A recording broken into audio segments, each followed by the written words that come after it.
Hi, my name is Robert Reese, and I'm here at the Denison Pequot Seapost Nature Center, and I have a treat for you. We are going to learn about animals. Animals, animals, animals. There are lots of different types of animals out there, right? You can probably name a few, like foxes and fish and whales and worms. So, what makes animals different? There's different types of animals. Like there's a whole group of animals called mammals. And guess what? The coolest part about this group of mammals is that we're in it, right? We're mammals. So what makes a mammal a mammal? Well, I have something to show you here. This is a fox pelt. Do you guys see that? Now a pelt is kind of cool, but also kind of gross because it's just the skin. Ooh. And the fur. Okay, that's what a pelt is. And so this is a fox, but it's just the skin and fur, and it includes its tail. Now, one thing almost all mammals have is fur. See that? Fur. Yeah, we have it too. Check that out, right? We have fur, right? Now, so that hair is really important. It's an important adaptation for mammals. Okay? Fur keeps them warm. It gives them camouflage sometimes. Some of the hairs even help them sense. Like this fox uses its whiskers to sense how big the hole is. Maybe it won't fit. Maybe it will. Maybe it needs to catch that rabbit. Okay? So those whiskers are really important.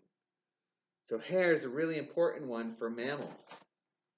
Other things that mammals do that other animals don't do is they give live birth, meaning their young are already out of the egg. There's no eggs or anything like that. They're already alive and moving around when they come out of the parent.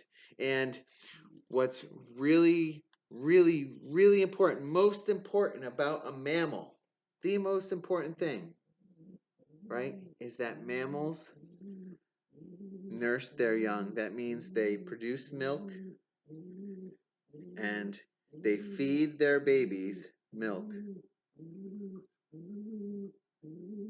Right? That's really important. I have some mammals behind me here. You see the raccoon, and you see the river otter. Okay? The raccoon and the river otter are also mammals. You can probably name a few others, right? You can probably name a few others. We got coyotes and mice and whales and lots and lots and lots of different types of mammals. So mammals have fur, they give live birth, and they nurse their young just like we do because we're mammals. Now,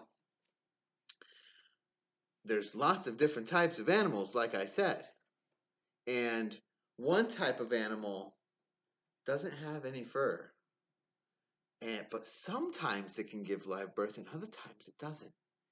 Depends on the specific species. Here we go. We have right here in Connecticut. We have lots of these, but for the most part, our reptiles, right? Our most common reptiles are probably snakes and turtles. Right here in Connecticut, anyway. I have a snake to show you. Whoa! Look at this. Wow, that is a cool snake. This is a little corn snake.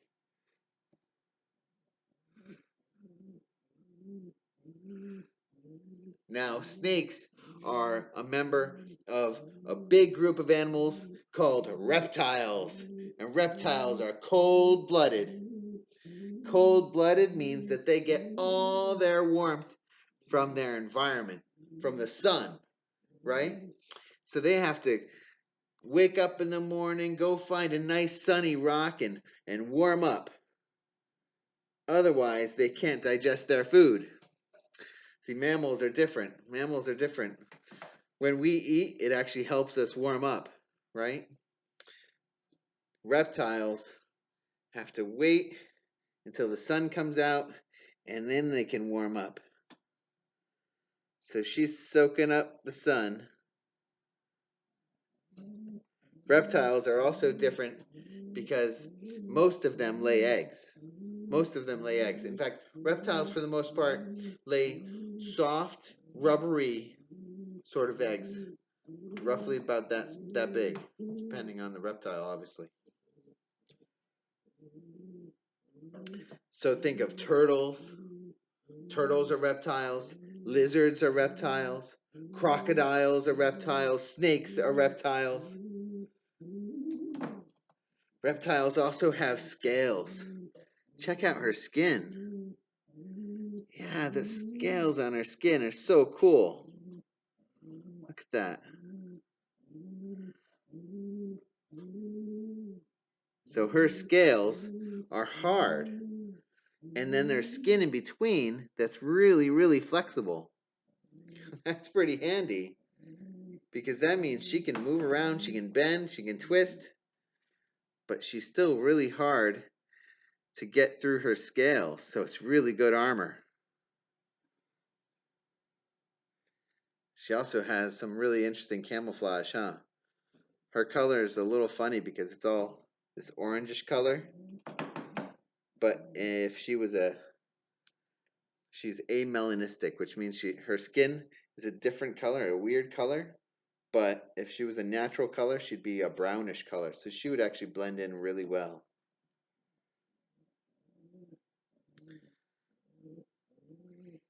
So this is Eve, our corn snake here at the Nature Center. Very cool. Now, she got the name corn snake not because she eats corn. No. She doesn't eat corn. She eats mice. She eats mammals, small mammals for the most part, right? So she got the name corn snake because they find them in cornfields. Well, they're not there for the corn. They're there for the mice, right? All right. Now, reptiles have scales, right? And they're cold-blooded. There's another group of animals that's also cold-blooded, ectothermic, but they don't have scales. Instead, this group is famous for their complete metamorphosis, right? They start off as tiny little eggs, and throughout their life cycle, they become some sort of larval form like a tadpole, and then they eventually change into their adult form, which could be, let's say, a frog or a salamander, or maybe it's a newt.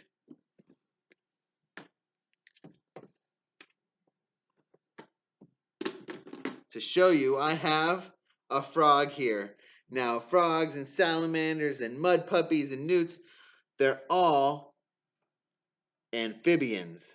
That means they have 2 lives, right? 2 lives. Let's check them out here. Now, he's got smooth, wet, slimy skin, right? He's got long back legs and webbed feet for hopping around in the pond. He's got a huge mouth. Look at that. It goes all the way from ear to ear. Huge mouth. He's got eyes that bulge out the top of his head. Now, like I said, amphibian means 2 lives. That means at one point he looked completely different. He looked like a little tadpole. which is like a big head with a tail. And it swims around. It's got gills, right? Swims around. It eats tiny little things that it finds in the pond, right? Breathes through gills, almost like a fish, right? And then eventually it grows hind legs, and it grows front legs, and it loses its gills, and it grows lungs inside, and its tail goes away too, right? This frog has no tail. Its tail goes away too, and it becomes its adult form, the frog. There's lots of different types of frogs too. This is a bullfrog that says broom, broom, broom. Very cow-like call. We have other frogs too, like gray tree frogs, and we have toads. So here we go. One really cool thing I like to show people about frogs. Watch this. His eyes go right into the roof of his mouth. Watch. Oh, he can put his eyes down, and they bloop, they pop right back up. Cool. All right. Froggy high five. There we go.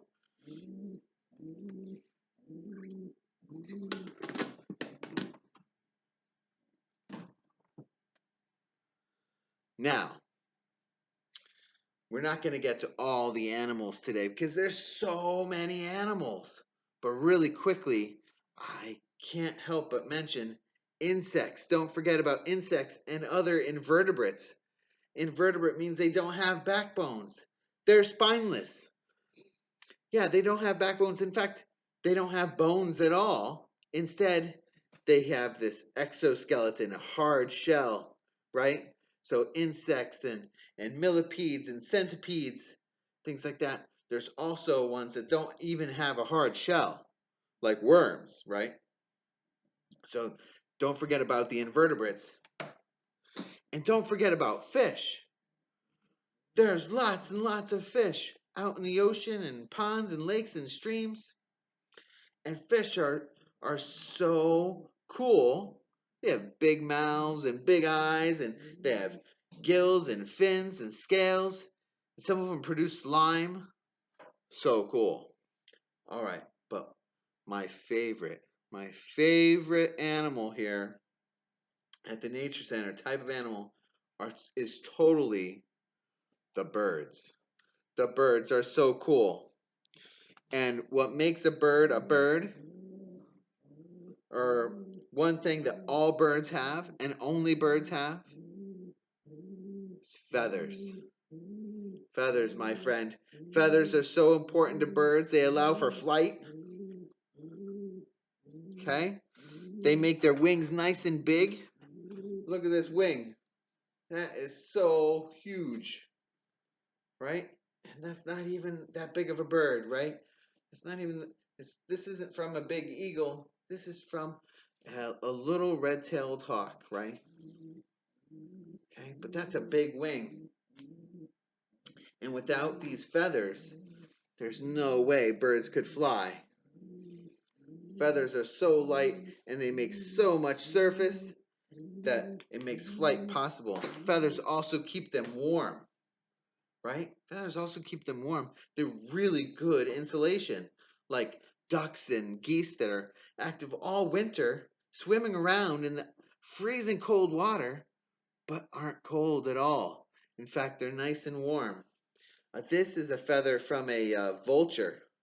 This is actually our turkey vulture. I know, it's not a very pretty bird, I suppose, but its feather is huge. Okay, that is a huge feather. And this is one of its primary flight feathers, and it makes its wing just huge, right? Really, really long wings.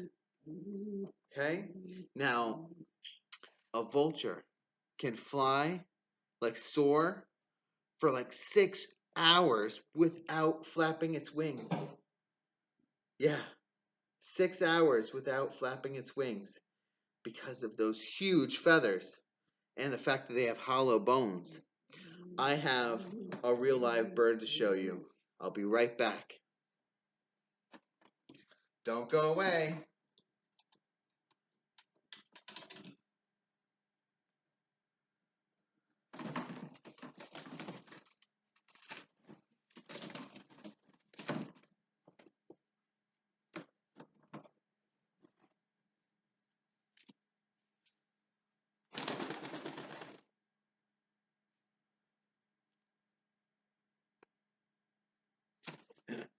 This is one of my favorite birds here at the Nature Center.